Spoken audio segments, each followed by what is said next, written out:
Leadership initiatives really started in my town called Paw Paw when I was helping my brother and my sisters before I went to college. Like giving some of the tools they need to provide for their family, to like have someone's daughter go to college for the first time because they have a job all of a sudden. That makes me want to be alive, and that's why I do it. I was working in Parliament in South Africa, and I was seeing what was going right and wrong with development. And the scariest thing that was going on with development was that we kept telling people what they needed instead of asking them what they needed. For development to work, you need three things. You need to have the community ideas, because they know what they need more than anyone else. You have to have them investing in those ideas, so there's skin in the game, so everyone in that community truly wants that idea to succeed. That's the only way you know if the community really needs it. And then you have to give them the training to actually make that idea succeed.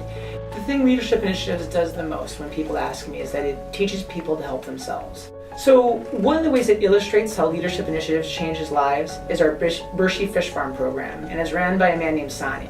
The idea behind the fish farm was, one, getting people out of poverty, getting them a steady income, but more importantly, solving a vitamin B deficiency plague that was making people malnourished. When we first met Sani, he wanted to empower his community. He wanted to take his family from being subsistence farmers, which essentially meant they lived from yield to yield, to having money in the bank, to being able to send his sons to college.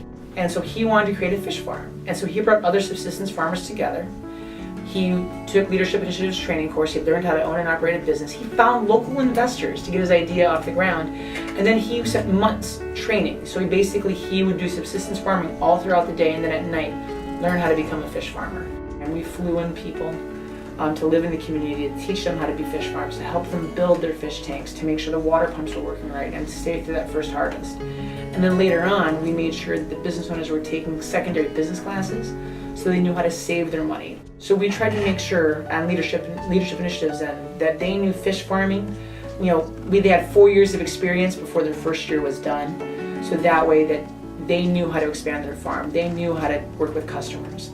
And what had happened slowly but surely, that fish farm grew. And then over the last few years, we've really helped them develop that fish farming program. Our International Business Alliance program, where we partner our developing businesses in Nigeria with high school students across the United States, has solved two key development problems for Sani. The first was students came up with a better way for Sani to actually feed his fish. The biggest problem were that some fish were only getting the food because they were throwing the fish feed to the top of the tanks. And so high school students took the idea of taking PVC pipe and cutting them at 3 different levels and putting funnels on the top, and having the fish farmers walk around putting fish feed, making sure that fish at the top, the middle, and the bottom of the tanks would get fed. And all of a sudden, you've got fish growing bigger and stronger and getting higher yields. Students then came up with another idea, which was just amazing. There's no centralized fish farming center in Bauchi. So what the students came up with is having Sani have contacts in 4 surrounding states, and then when he harvests his fish, call for all 4 contacts, and then ship the fish to whatever state is selling the fish for the most money. So the fish farming program creates relationships throughout the community and also challenges people to grow as individuals. And Sani's chief assistant, Hamza, he was a subsistence farmer. They started out as irrigation farmers. And irrigation farmers are like families. When one farmer needs help, all the other farmers pitch in. And they brought that to the fish farming program. And that sense of community grew from there. The first business they invested in was a local shop for their sons. So Sani and Hamza invested in a local shop that would actually sell some of their fish, but also sell local goods, almost like a convenience store for Bershey, which was more of a developing community. And all of a sudden, when that idea worked out well, they're like, oh my gosh, like local investment works. We made a good amount of money off it. Our sons have jobs. Let's do it again.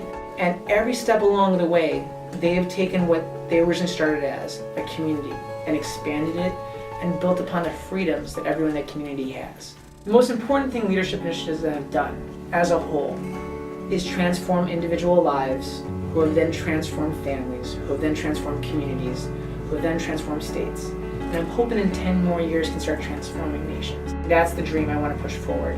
People seeing that everybody's equal, and once you have the arsenal of tools to make everyone equal, you have a better world.